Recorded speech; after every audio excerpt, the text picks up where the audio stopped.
This community can only be safe if you are behind bars for the rest of your... Lock them up, throw away the key so far that nobody can find it. See, stuff like that, like people like this, like, it's like, why they don't have the D penalty, you know? Like, why they don't have that for stuff like this? Like, certain places, like, come on. Now our tax dollars got to go to feed this guy. Like, come on, bro. 6 people, bro. Like, Up YouTube, it's your girl, TT Shanell. You clicked the title, you read the page. We're reacting to the craziest convicts in court. Yo, listen, man, I'm super excited. For one, because the craziest convicts belong behind bars. So it's like, it makes me feel better knowing that they're not roaming the earth. You know what I'm saying? So listen, man, subscribe for the vibe. Hope you feeling good. Hope you feeling great. We're about to get into this. This is going to be a good one too, man. I'm super excited. Drop a comment. Tell me where you from. Tell me how your mood is, man. You feeling good? You feeling all right? Your mood kind of shaky? Don't worry about it. You going to be all right. How you know? Because you alive. And if you wake up tomorrow, which I'm hoping you do, you're going to be all right again. As long as you wake up. Let's go. I am not sorry for something I didn't do, and I am not sorry for the things I did do. This is Calvin Lloyd Griffith, who is facing charges for trespassing, grand theft, and burglary in Miami-Dade County, Florida. 30-year-old Griffith is a notorious car thief who was already on probation for similar charges when he decided to take his criminal behavior to a whole new level. It all started when Griffith allegedly broke into Miami Edison Senior High School and stole a Volkswagen Passat from the parking lot. But the real show began when Griffith appeared before Judge Catherine Pooler for his bond hearing. Oh, that judge looked mean as hell. That judge looked mean as ever. She looked like you get her as a judge, you might as well just... I don't even know. You count your seconds, not your days. It's gonna be quick with her. Life. She look like she giving out life like Oprah was giving out cars. He started speaking over the judge, so his mic was turned off, and he began acting up to get the judge's attention. Being here anyway because I smoke weed and cocaine. Clearly seeking attention, he shouted, "My mom's here," as he was brought into the courtroom. And if that wasn't enough, when his microphone was turned off, he resorted to the one thing he believed would capture everyone's focus: twerking. Yes, you heard that right. Well, he did just say he smoked the dope and he smoked the other stuff. You know, so I mean, at that point, I mean, what do you expect? I always told my shorty, there's 2 things I'm not going to protect you from. What's that, TT?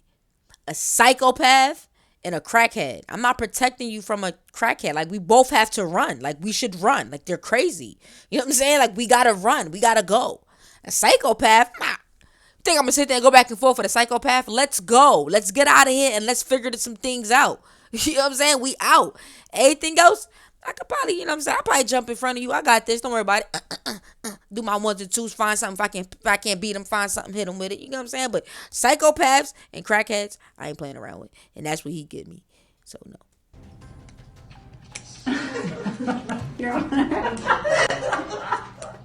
While the courtroom erupted in muffled laughter, Judge Pooler was... Yo, that judge looked like she just needs a nut off. Like, she looked like she became a judge because life just was never going her way. Sorry. But she just looks angry. Like, smile. Like, look. Like, she never... Yo, she looked like the thing from Monsters, Inc. What is the name of that thing? You know the thing I'm talking about? Y'all know what I'm talking about. Drop a comment. Was anything but amused. Griffith's family claims he suffers from mental illness and was off his medications at the time of his courtroom escapade. In fact, his mother even showed up to court with a bag of prescription medications in hand. Your mom is here with a bag full, it looks like his medicine. Yes. Griffith was charged with burglary, petite theft, grand theft, and trespassing in a school safety zone. This was not his first rodeo, as he was already on probation for similar offenses. Judge Pooler wasted no time issuing the bond and reminding Griffith to stay far away from Miami Edison Senior High. Clearly, twerking. Yeah, for many reasons. Because not only are you stealing cars, you're stealing cars from around kids, and we don't feel like you're the safest person to be around some kids. So yeah, I agree with the judge on that point. In court doesn't win you any favors. Griffith may be a dancer, however, not all convicts resort to dancing in court, especially not Daryl Brooks. This is Oh, this clown. This guy's the clown. Daryl Edward Brooks Jr., I got one ear that work, and I heard that. who is facing multiple charges, including murder in Waukesha, Milwaukee. 40-year-old Daryl Brooks is in court for driving his SUV. And he got a baby. I be like, my women, y'all gotta stop. Come on now. Not everybody deserves the. Come on now. You gotta protect your box. Because then when you don't, then scumbags like this end up with babies. And now that baby is without a dad. And the dad that baby do have is a scumbag. So it's like, come on now. Hello. Into a Christmas parade crowd in November 2021. Brooks plowed his vehicle into innocent parade goers, leaving 6 people dead, including an 8-year-old, and dozens injured. May they rest in peace. That is sick, yo. You gotta be really on. Well, I don't even know. Like, what do you call that? Like, what do you call that? Just, like, my thing is people like that. Like, why you can't just crash your own car and hurt yourself? Like, why you gotta hurt others? You going through something, crash your car. Don't hurt other people, bro. As if his crimes weren't horrible enough, Brooks's behavior in court was nothing short of crazy. During the trial, he displayed an aggressive and disruptive attitude, frequently interrupting Judge Jennifer Darrow in an attempt to present absurd arguments. Except for his own behavior. Mr. Brooks, be quiet. Except I'm for not his. gonna sit here and be disrespected. Mr. Brooks, Yo, and shout out to that judge, her fine self. Like, she literally little boyed him the whole time. I love her. And the patience that she had. I don't really know much about, other races. I'm black, so I know much about, mine, my people. So, like, I always say, like, black women are so strong and so patient. But some, outside of my race, too, women are patient, for real, of all races. there's nothing disrespectful. They're doing it in Yes, a it is. respectful In response, Darrow occasionally resorted to isolating Brooks in a separate room, allowing him to participate via a monitor, but muting him unless it was his designated speaking time. Mr. Brooks be removed from the Yo, what? I didn't know he took his shirt off. What's happening? courtroom due to repeated interruptions and disruption with the court. Took his shirt off as well. I'm also told that he is threatening to throw and break items. This measure was employed whenever Brooks disregarded the judge's authority and continued speaking out of turn. I just said no. How Okay. many times I gotta say the same thing on record? Sometimes, sir, I don't hear what you say because you interrupt me so much or you answer quietly. And I'm taking notes and I'm focused on probably a dozen things at the same time. It has to be disparaging. Or, Once again, you're doing this tactic. Because where you try to it's not a go tactic, off it's of what facts. we're talking It's about facts. to some other reason. It's facts You have 2 pictures that you believe were from this witness. that I know is from him. No, that you believe.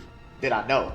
During the sentencing, Judge Darrow laid it all on the line, telling Brooks he showed no remorse or empathy for his heinous actions, and she wasn't about to let him off the hook easily. She made it clear that no one is safe from his destructive tendencies. It is very clear to this court that Mr. Brooks has caused carnage, mayhem. It has resulted in many people suffering from PTSD, from mental and emotional trauma that will take a lifetime to recover from, and for some, perhaps, if at all. Frankly, Mr. Brooks, no one is safe from you. This community can only be safe if you are behind bars for the rest of your Lock him up, throw away the key so far that nobody can find it.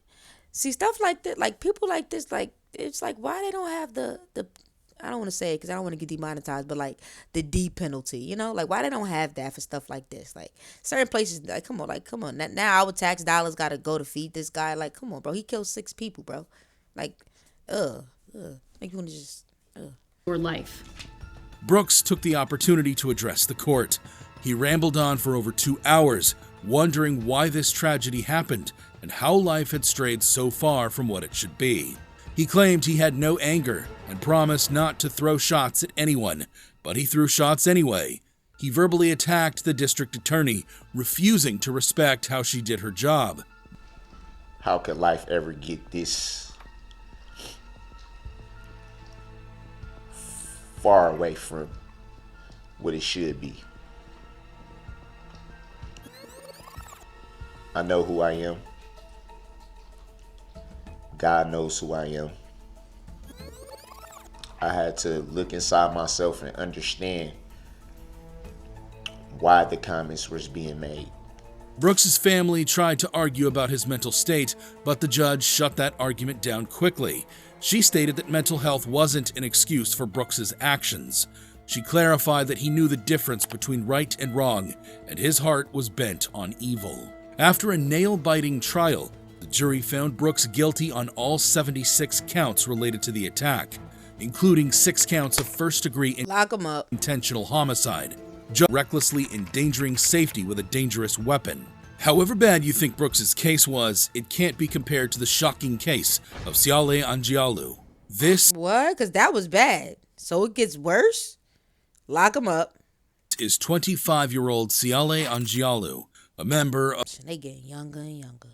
of the Tongan Crip Gang, who's facing charges as one of 17 people named in a racketeering indictment in Salt Lake City, Utah. Angialu's charges also included conspiracy, assault, robbery, weapons offenses, and a series of robberies and attacks on local store clerks. Angialu, a towering Oh, I heard about this. figure measuring 6'3", a gang member who weighs about 260 pounds, was also charged with assaulting 2 federal officers and threatening them with a firearm. Angialu was the final defendant in the case to face trial, but today he is in a Salt Lake City federal courthouse and feels particularly bold. Despite his multiple crimes, Angialu's actions in court were incredibly shocking and even surpassed his other crimes. As the trial heated up, things took an unexpected turn. You see, a brave prison inmate was testifying about the gang's inner workings when Angialu decided to make a Oh yeah, I seen this. This was on Court Investigation. In case you didn't see this, I'm gonna let it rock out, but this is wild. daring move. Walls. He spotted a pen, rose swiftly from his seat, snatched the pen from an attorney, and before anyone could do anything, Angialu charged the witness stand. Angialu leaped over the witness stand in a classic John Wick pattern and made to stab the witness that was testifying against him.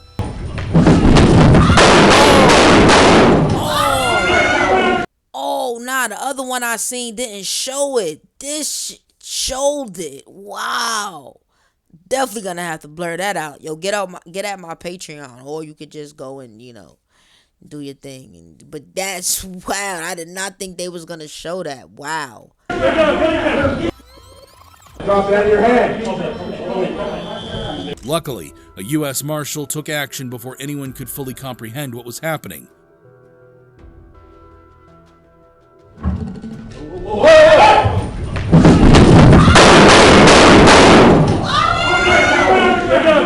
The Salt Lake City John Wick was shot multiple times, received at least 1 chest wound, and was rushed to the hospital.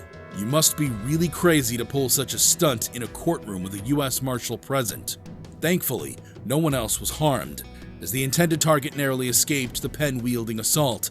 Sadly, Angialu later succumbed to his injuries. The sad event led to a mistrial. The judge recognized that the spectacle had visibly shaken and upset the jury. There was some debate about whether the use of force was justified, with the defendant's family claiming excessive violence. What was done here on the 21st of April was not right. It was unjust, and the force that they used was excessive and inhumane. We're going to start up by speaking up. We're going to start by joining together with all nations. However, the U.S. Marshal involved was cleared of any wrongdoing. The court I was gonna say, I feel like he's gonna beat that because he was about to attack the witness, allegedly. So yeah, I felt like he was gonna beat that. I felt like that. ruled that the use of force was reasonable, given the circumstances of Angialu's sudden attack. Nevertheless, the family insists that racism was at the heart of the shooting. They argued that the marshal should have explored less lethal options like tasers. An internal investigation cleared the marshal of any crimes. Angiolo's behavior may have been born out of loyalty to his gang. However, some convicts act on their own, like in the case of Ronnie O'Neal. I'm here to play around with y'all. Yo, I still can't believe they even allowed this clown to go on with this. Like he invited us to his circus. Like, come on now, America. Come on now. Come on now. Come on. This is Ronnie O'Neal, who's facing charges for multiple murders in Tampa, Florida. Ronnie O'Neal received a hefty sentence for killing his girlfriend, Kenyatta Barron, and their 9-year-old daughter, Ronavea. He also stabbed his 8-year-old son, Ronnie, and set their house on fire to cover up his crimes. My women, watch out for guys like this. It starts out with the controlling, starts out with the telling you who you can and cannot hang out with, who you can and you cannot talk to, and then they end up like this. Okay? So listen, pay attention. Luckily, his son survived and escaped the fire. In March 2018, Kenyatta called 911 to report Ronnie's behavior. Hey, I just been attacked by some white demons inside Kiki. Kiki, her name is. Bro, what is wrong with him? He was on that ish. But you know what, sometimes a lot of them like to pull his card where they act like they're so mentally ill. But bro, I mean, clearly it is something wrong with him. 100% agree. But it's like now you want to pull this, oh, I've been attacked by Kiki, by some white demons. I feel like he was trying to pull an okie doke, like, oh, let me act crazy. Even though you are crazy, but he like, let me act like I didn't know right from wrong. Whole time you knew what you was doing. Miss Kiki. In the back row. But the call ended abruptly. Shortly afterward, Ronnie called and stated that he had killed Kenyatta because white demons inside of her were trying to kill him. Although his crimes were shocking, O'Neal's actions in court were even more disturbing. In a shocking display of arrogance, O'Neal represented himself in court. He yelled at the jury and blamed the victims for his heinous acts. Kill Kenyatta Barron. But I want you to tell it like it is if you gonna tell it. The judge, Michelle Cisco, reprimanded him for his disrespectful behavior and warned him against further outbursts. Without remorse, O'Neal declared that he was not sorry for his actions, causing the judge to admonish him again. I am not sorry for something I didn't do. No, he looked like he stink. He looked like he always stunk his whole life. And I am not sorry for the things I did do. However, he did express condolences for the loss suffered by the victim's family while simultaneously criticizing the justice system. But I will say, I'm sorry for your loss. O'Neal also cross-examined his son, who he nearly killed. Despite his scars, his son bravely testified against him during the trial. W to that young man. W to that young man. That young man knew that he owed his mother and his sister something. That's what that was. And he was like, nah, I'm going to testify against this scumbag. I saw my dad holding a shotgun and my mom screaming at him. Judge Cisco, visibly affected by the evidence presented, described the case as the worst she had ever seen.